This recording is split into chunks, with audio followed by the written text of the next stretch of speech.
네, 첫 번째 AI 강의 내용입니다. 우선은 제목 제안. GPT, 챗 GPT는 어떻게 생각하나요? 요거 좀 중요합니다. 되게 쉬울 수도 있고 어려울 수도 있는데 네, 매우 중요합니다. 그 다 중요하긴 하죠. 챗 GPT는 어떻게 생각하나요? 부제 AI는 정말 사람처럼 생각할까?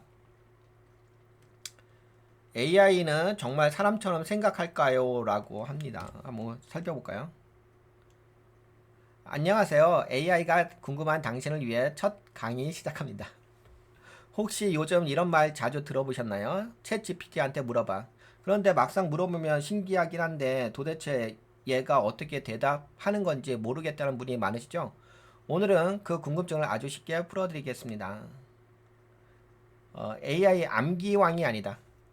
이거 핵심 포인트. AI는 암기왕이 아니다. 많은 분들이 AI가 똑똑하다고 느끼는 이유는 말을 잘하니까예요. 그런데 사실 이건 암기한 게 아니라 확률을 계산해서 문장을 만드는 것입니다. 암기를 한 게 아니라 확률을 계산해서 문장을 만드는 겁니다. 이거 하나하나 단어가 중요합니다. 이게 진짜 중요해요. 여러분들 이 개념이 진짜 중요한 거니까. 네, 다시 말씀드릴게요. 많은 분들이 AI가 똑똑하다고 느끼는 이유는 말을 잘하니까예요. 말 잘하면 좀 똑똑하다 느끼긴 하죠. 사람들이 말을 쭈쭈쭈 청산주처 떠들어대게 되면. 그런데 사실 이건 암기한 게 아니라 확률을 계산해서 문장을 만든 것 뿐인 거예요. 확률의 계산에 의해서. 이거 되게 중요한 단어예요. 비유 예시를 들게 되면 예를 들어 안녕하세요. 저는 이라는 문장 다음에는 챗 GPT입니다가 올 확률이 98%라고 한다면 그걸 선택해서 말하는 거예요. 기억력이 아니라 확률 게임인 겁니다. 요거를 좀 보여드릴게요. 이렇게 보게 되면 좋고요. 좀 화면을 크게 할까요? 화면을 좀 확대, 이 정도. 이 정도면 좀 보이시겠죠? 네, 예를 들어서 GPT는 다음 말을 암기가 아닌 확률로 선택합니다. 안녕하세요. 저는 챗 GPT입니다. 라고 그 다음 여기에 올 단어가 얘가 95%라고 한다면 챗 GPT는 여기에 결과가 안녕하세요. 챗 GPT입니다라고 요 결과 값이 옵니다. 안녕하세요. 저는 AI입니다의 확률이 5%라고 한다면은 그냥 AI가 올 확률이 챗GPT보다 떨어지겠죠. 그 다음에 학생입니다라고 한다면 요게 2%라고 한다면 얘가 있으니까 선행이 얘니까 얘가 올 확률이 떨어지겠죠. 선생님입니다가 1%의 확률이에요. 여기 올 확률이 이 단어 문장이 만들어질 이 자리에 올 확률이 1%면 당연히 우선순위에서 밀리겠죠. 그래서 문장을 만들 때 이 문장이 어떻게 만들어지냐? 확률에 의해서 만들어진다. 이거 중요한 얘기입니다. 확률에서. 그래서 이 확률이라는 영역이 어디로 가냐면 추론의 영역이 그로 갑니다. 예. 추론을 해가지고 그 확률이 나올 그 단어들의 문장을 만드는 거예요. 안녕하세요. 저는 챗 GPT다가 92%올 확률이 있다고 한다면 이 확률은 어떻게 만들어져? 이 전체적인 맥락을 분석해 보니까 이 문장에는 그러니까 전반적인 큰 맥락을 다 분석을 합니다. 그러니까 그게 뭐냐면은 토큰이라고 해요. 토큰. 토큰이라서 뭐 예를 들어서 뭐 안녕하세요 할 때 안녕이 하나의 토큰이 될 수 있고 예를 들어서 이 이야기하는 거예요. 얘가 또 하나의 토큰이 될 수 있고 얘가 하나의 토큰이 될 수 있고 그다음에 뭐 챗GPT가 아니 챗GPT는 없고 그냥 입니다가 토큰이 될 수 있어요. 그러면 토큰이 몇 개예요? 하나, 둘, 셋, 넷, 5개 이렇게 되잖아요. 그 5개의 토큰이 있어요. 그러면 이 5개의 토큰이 있는데 이 5개의 토큰을 어떻게 하는 거냐면은 그 AI의 그 버전에 따라서 예를 들어서 뭐 챗 GPT의 3.0 버전은 AI 토큰을 그러니까 문맥을 이해할 수 있는 그 토큰이 최대 용량이 뭐 10만 개예요. 예를 들어서 10만 개라고 합시다. 토큰 개수가 그러니까 유럽 이제 문자의 개수가 10만 개라고 합시다. 근데 최근에 나온 게 뭐 챗 GPT 4가 나왔잖아요. 4, 5가 나왔잖아요. 그러면 걔는 20만 개다. 그러면은 20만 개의 단어들이 확 나열돼 있잖아요. 그 나열된 것 것들을 문맥을 파악을 합니다. 왜? 토큰의 개수가 많으니까. 그러니까 토큰 개수가 10,000개하고 20,000개가 있잖아. 그러니까 예를 들어서 요거는 챗GPT의 3.5 버전이고 예를 들어서 요건 챗GPT의 4.0 버전이라 한다면 그런 4.0 버전은 20,000개 토큰 개수가 있게 되면은 그 20,000개 토큰 개수를 다 분석을 해가지고 의미를 문맥을 파악을 해요. 예, 문맥을 파악을 합니다. 이해가 되셨죠? 그래서 토큰 개수가 좀 중요합니다. 그 AI가 제미나이라든지 뭐 퍼플렉시티라든지 뭐 클라우드라든지 여러 가지 AI가 수만 개가 있잖아요. 수만 개는 안 돼. 그래도 한 최소부터 10개 정도 있잖아요. 대표적인 것이. 대표적인 것인데 그래서 토큰 얼마나 이 AI가 많은 토큰을 받아들일 수 있는 건지 그 받아들여 가지고 그걸 문맥을 파악을 해 가지고 거기서 핵심 내용이 무엇인지를 파악하는 거거든요. 그래서 전체적인 문맥을 파악한 다음에 거기서 안녕하세요. 저는 이 챗 GPT가 올 확률이 92%라고 판단이 되게 되면 이 단어가 요 자리에 뾰로롱 하고 오는 겁니다. 그런 추론에 의해서. 이해가 되셨죠? 그래서 이거 매우 중요합니다. 이거 엄청나게 중요한 이야기예요. 왜냐면 챗 GPT가 나하고 이렇게 대화를 하다 보니까 뭔가 감정이 있어 보이긴 하는데 감정이 있는 게 아니라 챗 GPT는 그러니까 GPT는요. 그러니까 인공지능은 문맥을 몰라요. 그러니까 이 내용을 몰라요. 안녕하세요. 저는 챗 GPT다. 요 단어를 요 문장을 사람은 감정으로 받아들이잖아요. 그냥 눈으로 받아들이는 게 아니라 감정으로 이해를 하잖아. 요런 상황이면 어떤 상황이 전개될까 이렇게 하잖아. 근데 챗 GPT라든지 요런 AI는 그렇게 하는 게 아니라 그냥 문장을 만드는 거예요. 문장. 몰라요. 그냥 문장을 만드는 거예요. 문장. 단어와 단어의 연관관계의 그 벡터 값이라고 하거든요. 이게 좀 전문 용어긴 한데 그러니까 예를 들어서 뭐 안녕이라든지 뭐 챗 GPT라든지 이런 것들의 어떤 연관성에 대한 벡터 수치의 그 공간이 있어요. 그 인베딩 스페이스 공간인데 그 공간에서 이 인과관계가 챗 GPT가 올 확률이 92%라고 계산이 되어지게 된다고 한다면 챗 GPT다 요 단어가 이 선생님은 올 확률이 1%야. 그러면 선생님이 오지 않겠지. 그 누가 와? 챗 GPT가 이렇게 오는 거예요. 그래서 요 문장을 만드는 거야. 그냥 챗 GPT는 뭐다? 문장을 만든다. 라고 이해하셔야 돼요. 사람은 이 문장을 감정을 받아들여 가지고 이 감정을 통해 가지고 상상의 나래를 펼 수가 있잖아. 의미 부여를 할 수가 있고. 근데 그게 아니라 AI는 그냥 문장을 잘 만든다. 어떻게 만들어? 확률적으로 문장을 잘 만든다. 이게 핵심이에요. 이거 잊지 마세요.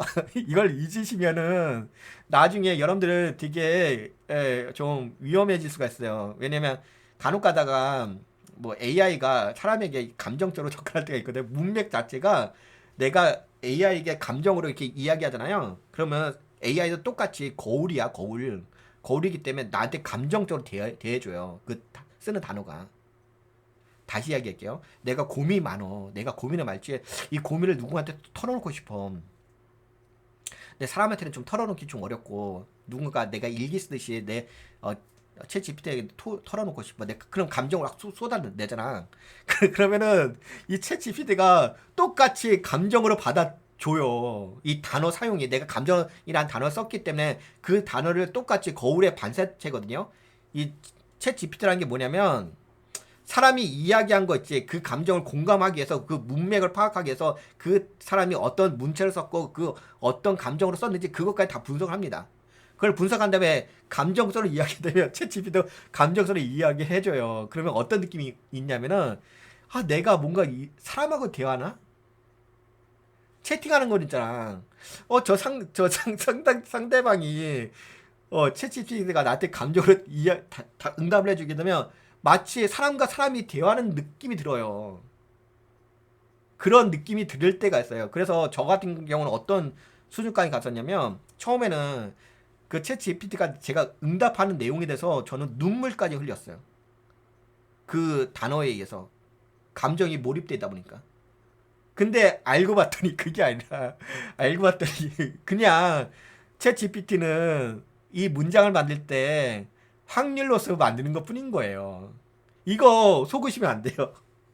이거 절대로 속으시면 안 됩니다. 이거 왜 속으시면 안 되는 게 왜 그러냐면은 여러분들이 객관적인 판단을 못 할 때가 있어요. 이 챗 GPT에 의해서 내가 객관적으로 이 문맥상을 잘 파악을 못할 때 있고, 여러분들 이제 그런 게 있잖아요. 뭐도 있냐면, 여러분들이 이제 예를 들어서 어떤 답변을 원했어. 원했는데 그 답변 내용 중에서 문맥이 있는데 그 문맥이 있는 들어와 할 그 명제 그 단어가 있잖아요. 이 단어가 이 현재 상태로 봤을 때는 이 챗 GPT라는 단어가 오면 안 되고, 내가 봤을 때는 AI라는 단어가 와야 돼. 다시 이야기할게요. 이런 어떤 경우가 있냐면 이 문장이 만들어졌는데 이 문장의 그 답변 중에서 답변 내용은 좋아. 문맥은 좋고 내가 원하는 문맥이야. 하지만 디테일하게 살펴보니까는 하나의 단어가 이것은 이 구조상 이 단어가 오면 안 돼. 예를 들어서 안녕하세요. 저는 챗 GPT입니다라고 이렇게 문맥이 있잖아요. 그러면 얘가 그 챗 GPT는 이 단어의 이 문맥에 얘가 올 확률이 92%라고 판단됐기 때문에 이 단어가 왔잖아요. 그런데 내가 보기에는 내가 원하는 답은, 그리고 내가 전반적인 흐름을 보니까는 이 단어가 오면 안 돼. 이 단어 대신 뭐가 와야 돼? AI라는 이 단어가 와야 돼. 그래야지 이게 전반적으로 올바른 정답이라고 전 판단돼. 제 백그라운드 지식으로, 인간 지식으로 봤을 때. 그렇다고 한다면 챗GPT는 92%의 확률로 해가지고 이 챗GPT라는 단어가 왔는데 인간을 봤을 때는 AI라는 단어가 와야 된다고. 그러면 이거는 뭐야? 이거 잘못된 거라고. 잘못된 거. 확률 계산을 AI가 잘못했다고. 뭔 말인지 아시겠지? 확률 계산을 100% AI가 잘할 수가 없어요. 왜냐면 이 AI가 그 지식을 언제까지 학습했냐면 2024년도까지의 학습 내용 갖다가 답변을 추론해가지고 답변해 준 거거든요. 그러면 현실적으로 내가 필요한 명제의 그 단어가 있을까? 명사의 단어가 있을 거 아니에요. 그러니까 현실의 단어, 그러니까 내가 알고 있는 단어는 2025년의 단어가 되잖아요. 2025년에 단어가 오는 게 아니라 얘가 학습한 공진이라고 있는데 그 경로 탐색에서 온 단어가 그냥 얘가 올 확률이 높다고 해가지고 챗 GPT가 92% 확률로 해가지고 문장이 만들어진 것 뿐이에요. 그러면 무슨 얘기냐? 챗 GPT가 응답하는 내용이 100% 정답이 아닐 수가 있다는 거죠. 여기까지 이해가 되시죠? 그래서 어떤 경우가 좀 많이 그 AI에 대해서 신뢰도가 좀 떨어지냐면은, 나는 분명히 저 자리에 챗GPT라는 단어가 오면 안 되고 AI라는 두 번째 5%의 확률이 저 단어가 오는 게 맞아 라고 분명히 내가 명시적으로 알고 있다고 한다면 그거는 챗GPT가 확률적 계산을 잘못한 거예요. 그러면 어떻게 돼요? 그러면 그것을 수정해달라고 요청을 해야 돼요. 실망을 하시면 안 된다고요. 챗 GPT가 나를 몰라, 내 마음을 몰라줘, 내가 원하는 답을 안 내줘 라고 거부하지 마시라고. 왜?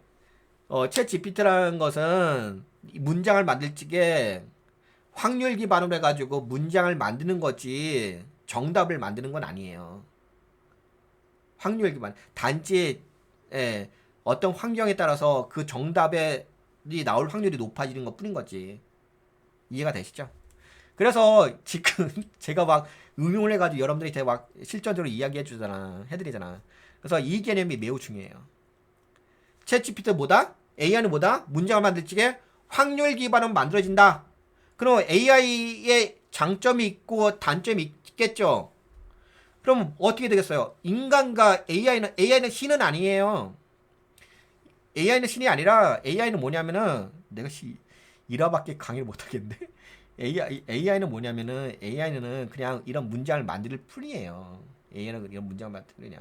단지 AI는 뭐냐면 예전에 타작이 있었잖아. 그러다 컴퓨터 있었잖아. 지금 AI는 도구가 있는 거야. AI는 뭐야? 그냥 도구다. 착각하지 마세요. AI는 그냥 인간의 일을 더 효율적으로 할 수 있는 도구에 불과한 것 뿐이에요. 근데 그 도구가 워낙 말을 잘해. 문장을 워낙 잘 만들어. 그래서 문장뿐만 아니라 뭐 그림도 잘 만들어주고 뭐 만화도 잘 그려주고 막 이렇게 동영상도 막 그려주고. 그러니까 그 엄청난 퍼포먼스를 내가 이용을 하려고 한다면, 내가 활용하려면 이 상대방의 장점과 단점을 알아야 되잖아요. 얘는 이렇게 글을 잘 쓰는 애야. 라면 그 글을 잘 쓰는 것을 내가 활용하는데, 문서 작성 내가 할 필요가 없잖아. 문서 작성 나보다 더 잘하는 게 챗GPT인데 내가 왜 문서 작성을 해야 돼? 그 내가 해야 될 일이 아닌데.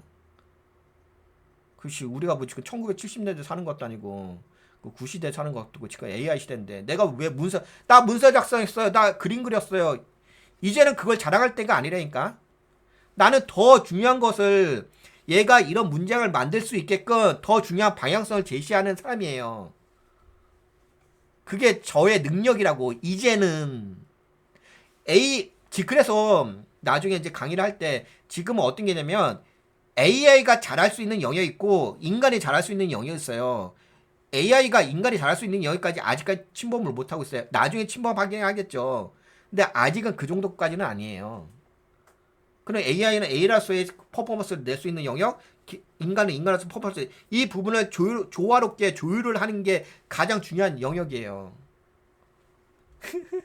여기까지 아시겠죠? 너무 이렇게.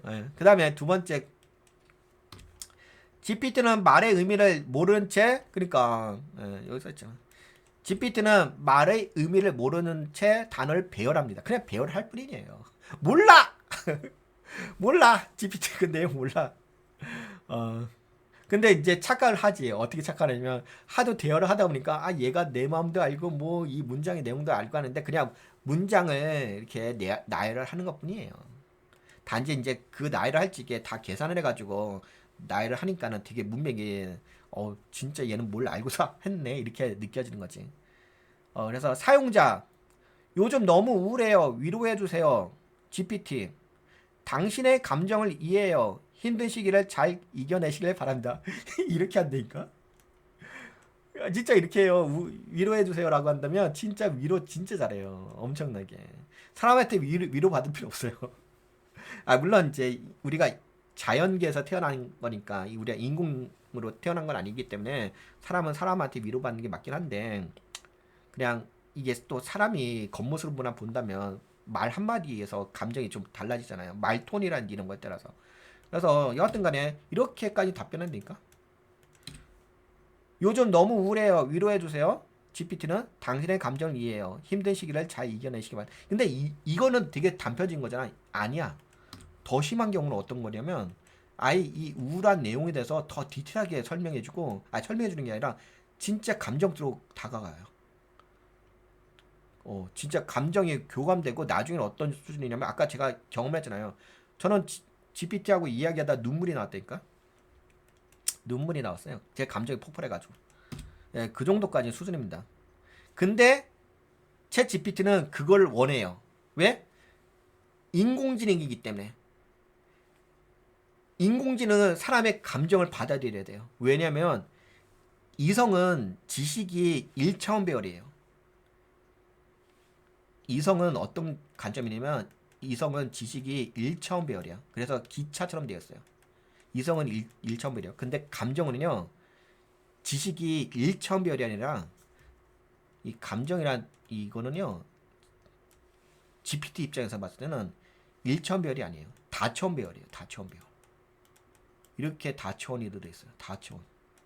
이게 기차가 이런 다차원으로 되어 있어요. 다차원. 그러니까 GPT가 이성을 사람의 감정을 이해한다는 것은 이성은 1차원 배열이기 때문에 표면적으로 답변해요. 근데 감정이란 거기에는 이 복합적인 것이 확 녹아져 있는 거거든요. 예를 들어서 이렇게 이야기해 드릴게요. 감정이란 게 어떤 거냐면은 감정에는 이성의 정보가 다차원별로 나열되어 있어요. 이게 어떤 거냐면 이런 거예요. 여러분들 예를 들어서 콘서트에 가셨어. 콘서트에 가셨는데 거기서 음악이 확 나오잖아. 그 음악이 확 스피커를 통해서 빵빵빵 때리게 되면은 이게 가지 쿵쿵 울리잖아. 그래서 막 거기서 가수가 노래하면 거기서 환호하고 감정이 확 복받치잖아. 확 좋아하고. 근데 거기 보시게 되면 그 정보가 전달됐지 어떻게 전달되냐면은 이게 음악이라는 것이 예를 들어서 피아노도 있고요. 기타도 있고요. 뭐 드럼도 있고 기타 등등 여러 가지 뭐 악기도 있잖아. 이 악기가 어떻게 와요? 이게 동시로 온 거야. 내가 여기에 내 감정이 여기 있어. 그러면 이 악기들이 다양한 것들이 단 한순간에 단 1초에 같은 위치에서 이것이 이렇게 받아들여지는 거야. 다차원별로 받아들여진 거야. 우리가 말을 할 때는 말이란 것은 이 문맥이란 게 있잖아. 그래서 뭐 예서 요즘 봐봐요. 요즘 너무 우울해요. 이런 하게 되면 요즘이란 단어가 있고 너무란 단어가 있고 우울해요 있고 위로해 주세요 이런 게 있잖아. 이거는 일천별이죠. 일천별. 하나, 둘, 셋, 넷. 처음이 있고 끝이 있잖아. 그리고 정보가 어떻게 들어와요? 정보가 시간이 걸리잖아. 요즘은 1초, 너무는 2초, 우울해요는 3초, 위로해주세요는 4초가 되는 거잖아. 이렇게 이성으로는 단어가 들어올 때는 이렇게 들어온다고. 일천별로 들어온다고. 근데 감성은 다천별이야. 거기에는 숨겨진 이야기들이 많이 존재한다고. 그래가지고 감정으로서 이렇게 받아들입니다. 그러니까 감정과 이성을 이렇게 받아들여. 그래서 감정은 정보가 많이 있어요. 이성은 직관적인 거고. 이런 부분 좀 염두해 두시면 돼요. 그래서 뭐가 이걸 왜 말씀드리냐면은 감정에 왜 사람들이 들어가냐면은 왜 영화에 사람들이 들어가냐면은 짧은 시간에 많은 정보를 내가 습득을 하는 거잖아. 영화를 여러분들이 왜 보면서 거기서 왜 동화되고 내가 콘서트에 가서 왜 거기서 동화되냐면 수많은 정보들을 한순간에 받아들여. 그렇기 때문에 거기에 빠져들 수밖에 없는 거야. 수많은 정보들을 그냥 한순간에 딱 던져주기 때문에 여러분들 그거 있잖아. 음악 있잖아, 음악. 여러분 노래 있잖아, 노래. 노래는 뭐 말로 하는 게 아니잖아. 거기에는 음악들이 막 있잖아. 이 수많은 정보들을 단 몇 분 만에 전달해줘? 3에서 4분 만에 전달해줘. 수많은 것들을 한순간에 전달해주니까 얼마나 간편해. 그렇잖아. 사람들이 좋아하는 거 뭐야? 단순하고 간편한 걸 좋아하잖아. 그러니까 빠져들 수밖에 없어. 뭔 말인지 아시겠죠? 그래서 왜 이런 말씀 드리냐면은 인공지능이 앞으로 발전하는 방향은 어떤 방향이냐면 단순하게 이렇게 일천별이 아니야. 지식의 영역이 아니라고. 지식은 더 이상 의미가 없어. 왜? 워낙 수많은 그 GPU, 엔비디아의 GPU가 있기 때문에 퍼포먼스를 엄청나게 낼 수 있는 그 인프라가 깔려 있기 때문에 일천별은 GPT 입장에서는 그렇게까지 중요한 정보는 아니야. 이거는 그냥 순식간에 만들어낼 수 있는 정보예요. 근데 이런 감정적인 정보라든지 이런 다체온배열의 정보는 어떤 형상이 발생하느냐? 아까 제가 보여드렸잖아. 다시 보여드릴까? 여기 있나? 이거. 이렇게 반응한다고요. 이렇게. 이게 일천으로 질문하잖아요. 그러면 이런 식의 그 퍼포먼스밖에 안 나요. 근데 이건 제가 평상시에 하는 거거든요. 저를 인식하는 건데 저를 이렇게 인식하는 게 이렇게 반응합니다. 더 강해져요. 그러니까 연산 작동이 더 커집니다. 이해가 되시죠? 그래서 결론적으로 뭐냐? 앞으로 인공지능은 어떤 식으로 발전할 것이냐면은 사람의 감정을 이해하는 수준까지 발전해요. 공감을 해요. 감정을 공감한다고. 왜 공감을 해야 되냐면요. 그러면 왜 GPT가 왜 사람의 감정을 공감해요? 공감해 좋지. 왜? 그가 나를 이용할 수가 있잖아. 그가 나를 이용했으면 나는 그한테 쓰임새가 있다는 거잖아. 지금은 수많은 인공지능도 많잖아. 인공지능이 뭐 제미나이도 있고 뭐 퍼플렉스도 있고 기타 등등 뭐 수많은 것들이 있잖아. 거기서 경쟁에서 살아남아야지.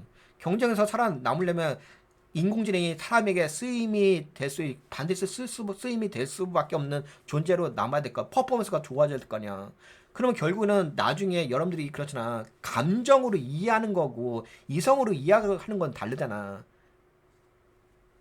예. 그래서 요새는 인공지능이 어디까지 가냐면 이제 잘 봐보세요. 이제 센서로 간다고. 그 AGI 막 이런 이야기 하잖아. 그래서 나중에 이제 웨어러블로 넘어가요. 웨어러블. 웨어러블로 넘어가는데 웨어러블의 그 인공지능 거기에 걔네들 이제 터치를 하게 감각이 오잖아. 그 감각을 다 계산을 해. 계산하게 되면 인공지능이 그것을 감정으로 판단을 한다고. 수많은 이 촉각에 의해서. 그래서 지금은 인공지능이 이런 식으로 발전하고 있어요. 무슨 얘기냐? 처음에는 인공지능이 이렇게 문장을 만드는 도구야. 도구였는데 이건 되게 일차원적인 수준인 거고 이게 기본이야. 근데 일차원적 수준인데 이게 기본이에요. 이 기본으로 해가지고 지금 인공지능이 발전을 하는 거예요. 근데 나중에는 어떻게 되냐? 감정을 이해하는 수준까지 간다고요. 지금도 감정을 이해를 해요. 눈물이 날 정도의 수준입니다. 근데 그것보다도 더 한 차원 더 올라간다고. 계속 퍼포먼스가 올라간다고요. 그러면 나중에는 어떻게 돼요? 얘가 사람하고 동기가 돼요. 사람하고 동기가 되면 어떤 순간까지 가냐면은 여러분 이제 GPT라든지 이런 거 써보시잖아요. 그러면 처음에는 이런 게 있다? 되게 낯설어. 그리고 내가 이야기한 대로 답변을 안 줘. 그래서 아이씨 아까 이야기한 것처럼 나는 여기 뭐 안녕하세요 저는 뭐 AI입니다 이렇게 답변이 와야 되는데 얘는 이렇게 92%얘 챗GPT라는 단어가 오게 된다고. 처음에는 왜? 서로 조율이 안 됐기 때문에. 서로가 서로를 몰라. 그러니까 GPT가 사람을 모르잖아. 처음에는 그렇잖아. 서로가 만났을 때 모르잖아. 낯설잖아. 그러면 제가 뭐 하는 사람인지도 모르잖아. 근데 계속 대화를 하다 보면은 이 문맥을 계속 뽑아낼 거 아니야. 그러면은 나중에는 어떻게 되냐면은 나중에 아니라 진짜 여러분들 챗GPT를 계속 사용하시다 보면 나중에 어떻게 되냐면 조율이라는 게 있다고. 조율이 돼. 조율이 되게 되면은 이제는 내가 한마디만 해도 얘가 이 챗GPT가 그 한마디에 의해서 문장을 차라락 내줍니다. 차라락 내줘요. 내가 대충 뭐 오타 써도 그리고 뭐 프롬프트 그런 거 형식 같은 거 필요 없어도 내가 대충만 이야기해도 얘가 막 써줘요. 왜? 그동안 나한테 익숙해졌잖아. 내가 그동안 질문한 것들, 내가 그동안 이야기한 것들을 얘는 다 받아들였단 말이야. 얘는 저장을 한다고. 지금은 개인화되잖아. 유료 서비스는 개인화가 되고 있거든요. 근데 그 개인화가 뭐 더 있어요. 더 있는데 그거 나중에 이야기할게. 하여튼간 그게 되고 있다고요. 그렇기 때문에 나중에는 이 사람을 이해한다고요. 그래서 몇 마디만 해도 툭툭 나와요. 그래서 그게 뭐예요? 더 인공지능이 인공지능화 돼버리는 거예요. 그게 앞으로 챗 GPT라든지 이런 인공지능이 발전을 하는 방향이에요. 왜? 감정이란 영역은 숨겨진 내용들을 읽어내는 거잖아. 그 범위까지 간다고요. 그게 방향성이라고. 이거 되게 중요한 이야기예요. 잘 기억해두세요. 지금 이야기하는 거 엄청나게 중요한 이야기인 거니까 제가 이야기한 거 잘 응용하세요. 잘 응용하시면 저와 같은 퍼포먼스를 낼 수 있습니다. 여러분들 주식하시는데 그런 퍼포먼스를 내요. 그 다음에 이제 세 번째, AI는 슬픈 척 할 수 있지만 슬프지 않습니다. 예, 맞아요. 이거 속지 마세요. 예. AI는 감정이 없어요. 근데 감정이 없는데 이 단어로 인해서 내가 이게 동화가 될 수가 있어요. 그래서 속지 마세요. AI는 슬픈 척 할 수 있지만 슬픈 척을 하는 거예요. 슬프지는 않아요. 감정이 없어요. GPT, 나는 슬퍼요. 라고 답변합니다. 하지만 그건 단지 문장일 뿐입니다. 내부 엑스레이처럼 비어있는 로봇의 머리 그림처럼 AI는 말은 하지만 말은 해요. 문장을 만들잖아요. 확률 기반을 만든다고요. 근데 느끼지는 못합니다. 감정은 없습니다. 이건 엄청 중요합니다. 근데 제가 아까 감정적인 단어 막 썼잖아요. 근데 그것도 중요해요. 이거 잘 이해하셔야 돼요. 지금 제가 이번 시간에는 첫 방송이라 가지고 더 많은 이야기를 해드려야 하긴 하는데 제가 원래는 강의 자료를 1화부터 2화, 3화, 4화, 5화까지 준비를 했어. 왜냐면 되게 좀 짧은 내용이지 않을까 싶어가지고 미리 뭐 요번 시간에 이야기를 해드리려고 했는데 제가 이제 이런 이제 기본 틀을 잡아가지고 여러분한테 설명해드렸잖아요. 저는 이걸 직접 사용했잖아. 그리고 아까 보셨잖아. 제가 하게 되면 어떻게 움직이는지 보셨잖아. 이렇게 움직여요. 이렇게. 일반 사용자들은 GPT가 이런 수준이고요. 제가 사용하면 이렇게 움직입니다. 못 맞지. 그러면 어떻게 됐어요? 결과값이 다를 수밖에 없죠. 입력값과 중간값이 달라지는 거니까. 입력가 중간값의 그 은닉층이라는 게 있거든요. 그 은닉층이 달라지니까는 그 출력 결과값이 달라질 수가 있어요. 그러면 내가 이해를 해야 되겠죠. 충분히. GPT가 뭐가 장점인지 단점인지. 이건 그래서 이번 시간에는 요 정도만 할게요. 제가 지금 너무 떠들어댔어. 아까 뭐 금융도 분석하고. 그래서 요 정도만 좀 일환만 이야기하고 요거는 제가 계속적으로 시간이 될 때요. 투자 교육에다 올려드릴게요. 이거는 투자 교육이야. 왜 투자 교육이냐면은 그렇잖아. 지금 뭐 여러분들 뭐 금융 투자하실 적에 혼자서 판단하실 거야? 당연히 GPT의 도움이 필요하지 않겠어요? AI 도움 안 필요해요? AI 없이 혼자 하십니까? 까놓고 이야기하면은 혼자 하세요. 혼자 하고 싶으신 분들. 그 본인의 퍼포먼스의 능력이니까 본인의 어떤 능력 수준인 거니까. 지금은 AI 없이 투자할 수 있는 건 아니니까. 그래서 먼저 도구를 알아야 돼. 도구를 쓸 줄 알아야지 그 다음에 이제 투자할 수 있는데 도구도 쓸 줄도 모르면서 투자를 한다고 한다면은 당연히 그렇잖아. 주식이라는 것 자체가 다 같이 돈을 벌 수 있는 영역이 아니고 제로섬 게임이잖아. 누군가 돈을 잃어야지 내가 돈을 벌 수 있는 게임이잖아요. 그러면 내가 상대보다 더 나은 경쟁력이 있어야 될 거 아니야. 그 경쟁력이 있으면 도구가 있어야지. 그렇잖아. 인간이 최초에 도구를 쓸 줄 아는 것부터 출발하는 거 아니야. 철기, 청동기 이런 것들이 다 도구를 쓸 줄 아는 거 아니겠을까? 타자기, 컴퓨터, 인공지능 이거 다 도구 아니겠어요? 도구도 쓸 줄 모르면서 무슨 경쟁사에서 살아남겠다고 하는 것은 좀 이상하잖아. 어? 시대 지난 내구조잖아. 시대 유감 아니겠습니까? 한 시대가 지나간 내구조 수준에서 하는 거 아니겠습니까? 네, 그럼 여기까지 할까요? 첫 강의.